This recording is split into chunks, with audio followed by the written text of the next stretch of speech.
Welcome to our channel wow foods and vlogs. ఈరోజు నేను చూపించబోయే రెసిపీ అరటి పువ్వు పెసరపప్పు కూర అండి. చాలా సింపుల్గా అయిపోతుంది. అరటి పువ్వు చాలామందికి కూర వండుకుంటారని తెలీదు, కొంతమందికి తెలిసి కూడా ఎలా వండుకోవాలో తెలీదు. వాళ్ళ కోసం ఈరోజు నేను సింపుల్గా ఎలా చేయాలో చూపించబోతున్నాను. ప్రిపరేషన్లోకి వెళ్ళిపోదాం. Let's start. ముందుగా మనం పెసరపప్పు నానబెట్టుకోవాలి. నేను ఇక్కడ చిన్న టీ గ్లాస్ తీసుకున్నాను. ఒక పువ్వుకి ఈ టీ గ్లాస్ పెసరపప్పు సరిపోతుంది. దీన్ని మనం నానబెట్టేసుకుందాం.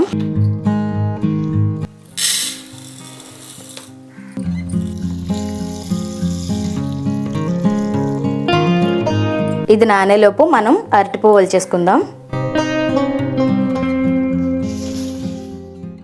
ఇది ఒలుచుకునే ముందు చేతికి ఆయిల్ అప్లై చేసుకోండి. ఏ ఆయిల్ అయినా పర్వాలేదు, కొబ్బరి నూనె అయినా పర్వాలేదు, వంట నూనె అయినా పర్వాలేదు, ఏదైనా పర్వాలేదు. ఇది రాసుకోవడం వల్ల ఏంటంటే చేతికి ఒక జిగురులా ఉంటుంది. అరటికాయకి ఆ జిగురు అనేది అంటుకోకుండా ఉంటుంది. నూనె రాసుకోకపోతే ఏంటంటే ఆ రోజంతా కూడా చేతికి అలా జిగురుగా బంకలా ఉంటుంది. ఇది రాసుకుంటే అంటుకోకుండా ఉంటుంది. ఇప్పుడు అరటి పువ్వుకి ఇలా పైన ఉన్న తొక్కలు తీసేయాలి.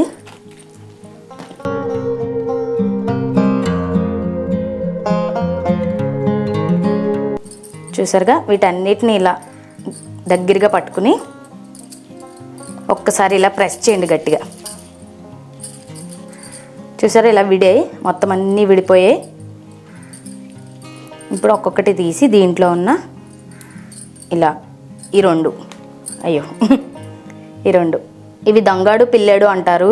ఇవి ఉడకవు, అందుకని వీటిని తీసేస్తాం మనం. అలా తీసేసుకుని మొత్తం అంతా అన్నీ చేసేసుకోండి ఇలాగే.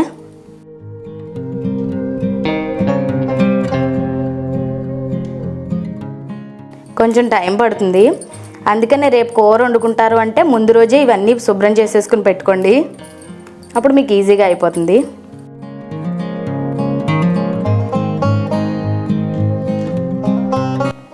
ఇలా చివరికి వచ్చేసరికి చిన్నవి అయిపోతాయి కదా, వీటికి ఇంకా దంగాడు పిల్లేడు ఏమి ఉండవు. ఇంకా ఇలా డైరెక్ట్గా వేసేసుకోవచ్చు. ఇది లింగం అనమాట. మేము లింగం అంటాం, కొంతమంది మువ్వ అంటారు. ఇది నేనైతే తినేస్తాను. మీరు తినను అనుకుంటే కనుక దీన్ని కూడా చిన్న ముక్కలుగా కట్ చేసేసుకోవచ్చు. కట్ చేసుకుని కూరలో వేసేసుకోవచ్చు. నేను తినడానికి పక్కన పెట్టుకుంటాను దీన్ని, నాకు ఇష్టం. ఇది చాలా కమ్మగా ఉంటాయి అన్నమాట. చిన్న వగర్ అనేది ఉంటుంది, అదే ఈ కర్రీకి చాలా డిఫరెంట్ టేస్ట్ అనేది తీసుకొస్తుంది అనమాట.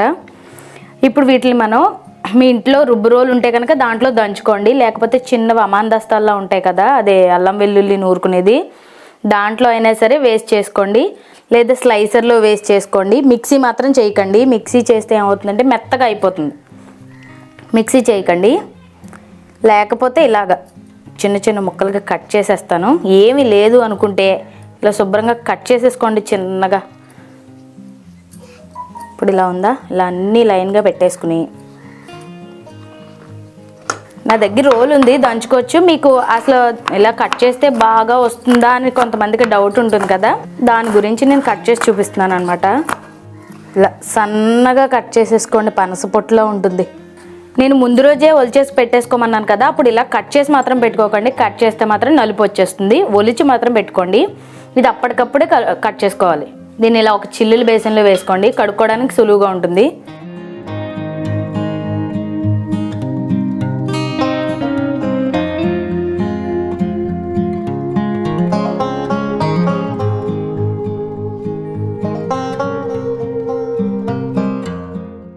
ఇప్పుడు దీన్ని బాగా కడుక్కోవాలి. చూసారా, నేను తరిగేలోపే నల్లబడిపోయింది ఇది.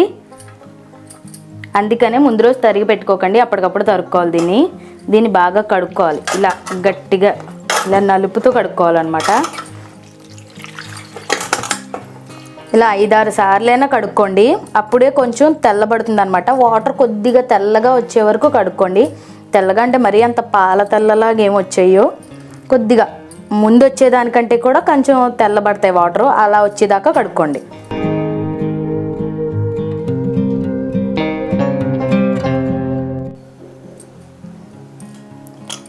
ఇలా బాగా కడిగిన అరటిపువ్వుని ముందుగానే ఉడికించేసుకోవాలి. ఇప్పుడు నేను ఉడికించేస్తాను దీన్ని. చూసారా, బాగా కడిగేసుకున్నాను. నేను 6-7 సార్లు కడిగాను. ఇలా కొద్దిగా తెల్లదనం వచ్చేదాకా కడుక్కోండి. దీన్ని ఉడికించేసుకుందాం. నేను విడిగానే ఉడికిస్తున్నాను, మీరు కావాలంటే కుక్కర్లో ఉడికించేసుకోండి.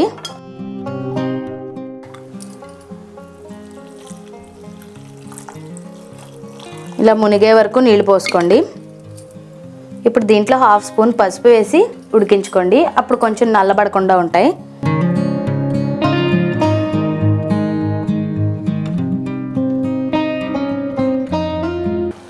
ఇక నీరు మొత్తం తగ్గిపోయింది, ఉడికిపోయింది కూడా. దీన్ని వార్చేసుకుందాం.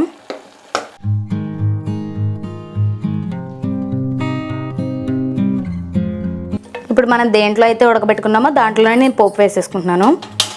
ఇప్పుడు ఈ బాండీ స్టవ్ మీద పెట్టి ఆయిల్ వేసుకుందాం. ఒక 4-5 స్పూన్స్ ఆయిల్.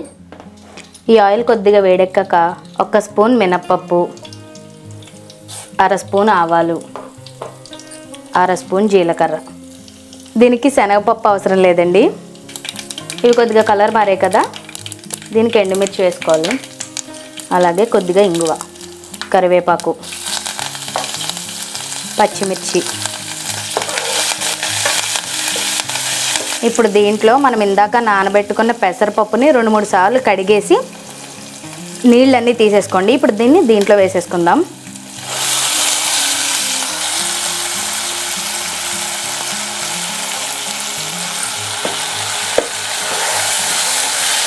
ఇప్పుడు ఉడికించి పెట్టుకున్న పువ్వును కూడా వేసేద్దాం, అరటి పువ్వు.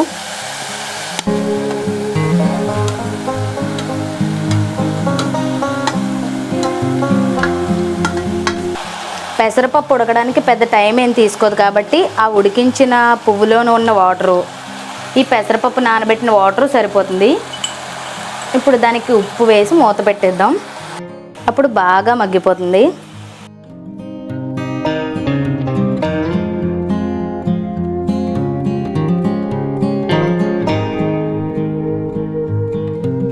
చూసారుగా వాటర్ అంతా డ్రై అయిపోయి పొడి పొడిలాడుతూ ఎలా వచ్చిందో.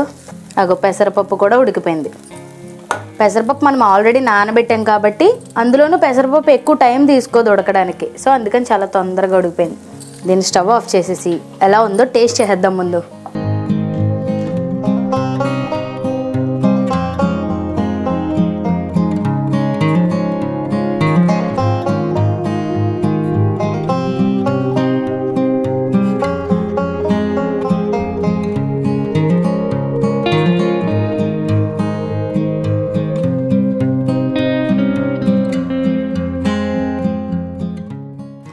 చాలా బాగుందండి, చాలా చాలా బాగుంది. ఆ పెసరపప్పు ఉడకదేమో అనుకుంటారు, లేదు చాలా తొందరగా ఉడికిపోతుంది. ఆ పప్పుకి ఆ కూరకి చాలా చాలా బాగుంది. అరటి పువ్వు వేడని చెప్పి పెసరపప్పు వేస్తారు, రెండిటికి అంటే వేడికి చలవకి బ్యాలెన్సింగ్గా ఉంటుందని, మరీ అంత వేడి చేయకుండా ఉంటుందని చెప్పి పెసరపప్పు వేస్తారు. నేనైతే ఫుల్గా లాగించేస్తాను. మీరు కూడా ట్రై చేసి ఎలా వచ్చిందో కామెంట్ చేయండి. వీడియోని లైక్ చేయండి, షేర్ చేయండి.